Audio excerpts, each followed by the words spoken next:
Welcome to Friday night's video in our Master Series. This is the 86th video in our Master Series and the second video in our subgroup mixing.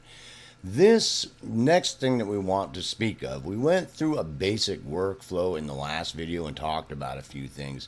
But for the most part, that it's the details that you have to remember. The actual concept of mixing two pieces of audio together is not that difficult. I mean, it's a pretty simple concept that you're trying to mix two pieces of audio together to some type of mixture that's acceptable in your opinion. So teaching that is very difficult because opinions may vary and your idea of how you might mix it might vary, and the concept itself is simple beyond comprehension. So, you would think that the concept of teaching somebody how to mix a piece of audio would be ridiculous, but it's not. So, first of all, one thing that I want to get through your head is that whenever you're mixing, that the most important pieces of audio are the pieces of audio out front.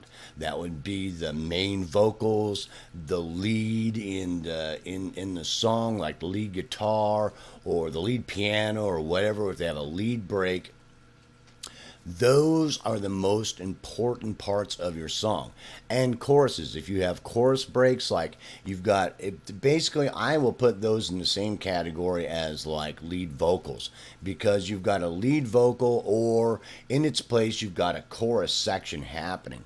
That it's normally the hook of the song, and it's even more important than the verse. So a lot of times that you want to raise that section up, that's the quote unquote hook, like about a half a dB more than everything else. Even though the verse is prominent, that hook in the song, just remember that about a half a dB more is really important.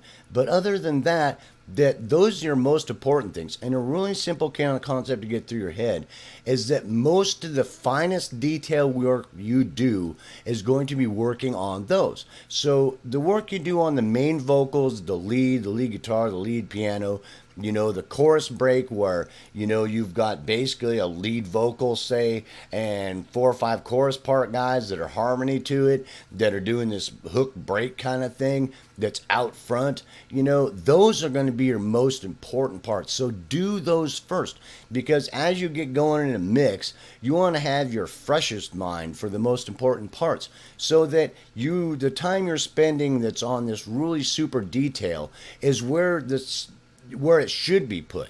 Whereas by the time you get to like backing, harmonica that's mixed with a saxophone, that's this other thing that doesn't, that really you don't need to spend as much detailed time on, that you're not having to, and you've really spent your time at the beginning when you had lots of energy. I'm not saying you'll run out of energy, but it's better to get that done first. And do the same thing with mixing, when we get into the main mixing.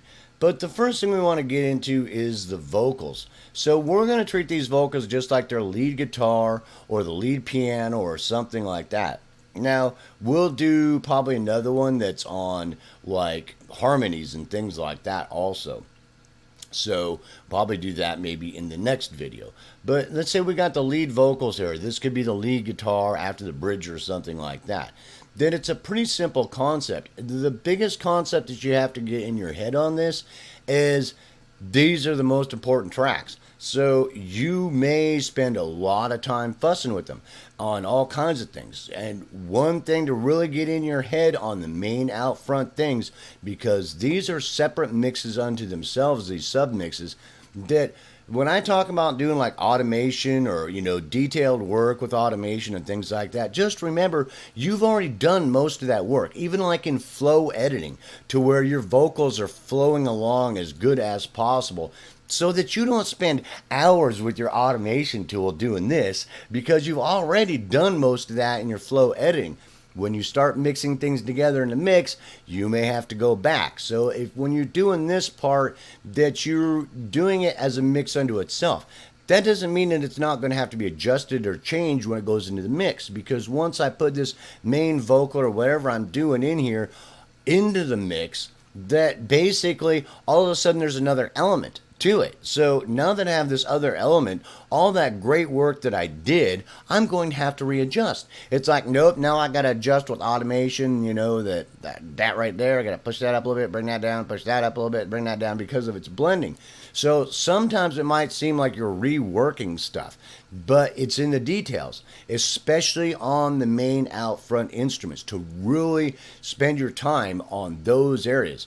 By the time you get to really backing stuff that's really not supportive stuff, but backing instruments, that it won't be quite so much detailed work because of how it blends into the background to be really good supportive, or backing instruments, that most of the time the detail isn't so focused because it's not supposed to be, because your focus is on what's out front. Now, that doesn't mean do a bad job. Always keep that in mind, but you'll notice that as you get better. So these are really simple concepts to get in your head. And always keep this in mind, because some people may say they're going to start here, there, wherever. Start with the most important out front tracks. Those are the most important things. Everything else is supportive. Nothing else in the composition is more important than that. There just isn't. There's nothing more important than the lead vocal or the chorus section that's a couple different harmonies with a lead vocalist, and that lead section that's out on front, out on top of everything. There's nothing else more important. Spend your time on those. Those are where most of your detail work. When you're really super fine-tuning your EQ and super fine-tuning your automation of your volumes and going back and rechecking things and your editing and maybe some first phase processing and redoing it as you're mixing things together, those are where you want to spend most of the time. You will obviously do that with other things and things like that, supporting tracks and backing tracks like what you talked about in the Mixing Concept series on this master series, but those are where most of your time will be spent. So really focus on working on those first. Does that make sense? Those are always first. Everything else is supportive underneath it, supportive tracks or backing tracks, which means it's very obvious you are not going to have to spend as much time worrying about it. It's background stuff. It's the guy speaking to you out in front of you. Does that make sense? And that may sound wrong in some aspects, but you will find as you get into really doing a good job as an engineer, that you will find that you will not have to spend as much time. You will spend time on them, obviously, and sometimes you will. There will be times where you'll be like, no, I really got to fix this guitar, bro. I mean, it's just like, and it's like, and there will be times, but your really fine detail work is going to be there. And that's true. So really focus on that. Now, when we get into this, basically what we're going to do is I might make this into an introduction to this, starting with this, then I might go to another video actually doing it. But basically, the main out front vocal, a lot of other things can just be put in their place. Even with double tracks, that you may not find yourself worrying it being so big of a deal that it's like, oh my God, if I don't, do that just perfectly, that it's not going to come out right. Well, it's like, well, it is perfect the way it is. You not getting down out your microscope and seeing an atom is off by 1/bazillionth of a molecule, that it might not be heard, so you might not have to worry about it. If you can't hear it, it's not a big deal, because you only worry about stuff that you can hear. So that is a huge thing to get in your head. Now, anything that's out front, that's right in your face, the main vocals, the lead guitar, the harmony section or something like that, and of course the hook of the song, that there are quite a few different ways to do that. Even, you may have a stereo track, or you might have a mono track even that you're working with. You may not even want to fuss with it too much for what's going on. You might have done the work that you need to do to it already for it to be just fine in the production you're working on, but sometimes not. And the more knowledge you have and the more options you have, the more times you're going to experiment around and go, well, that might sound cool in this production.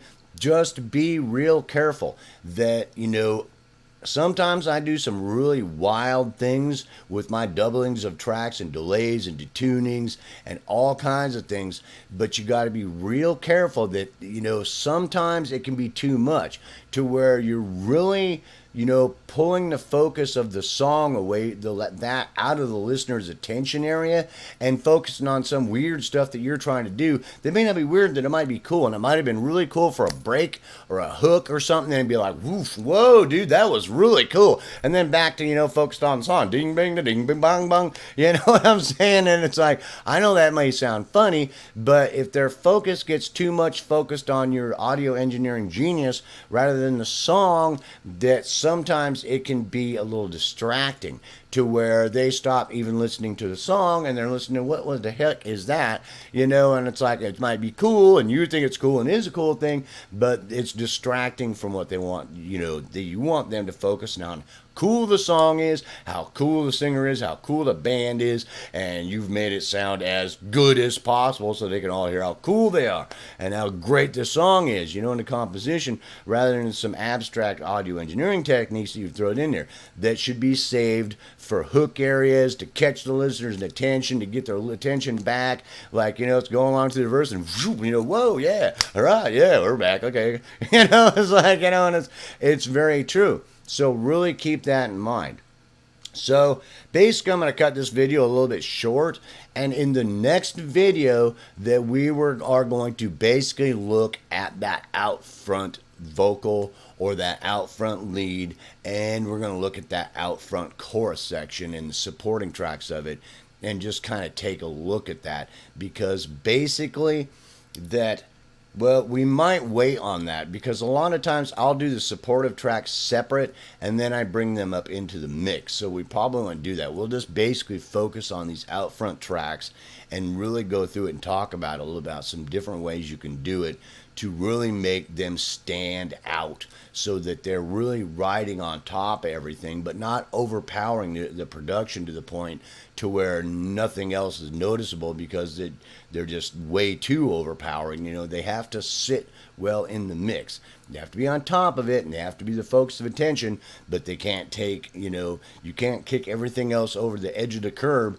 and have them in the spotlight, and everything else is just garbage and not even being able to heard well or anything like that. So there's a fine line there, of what that is.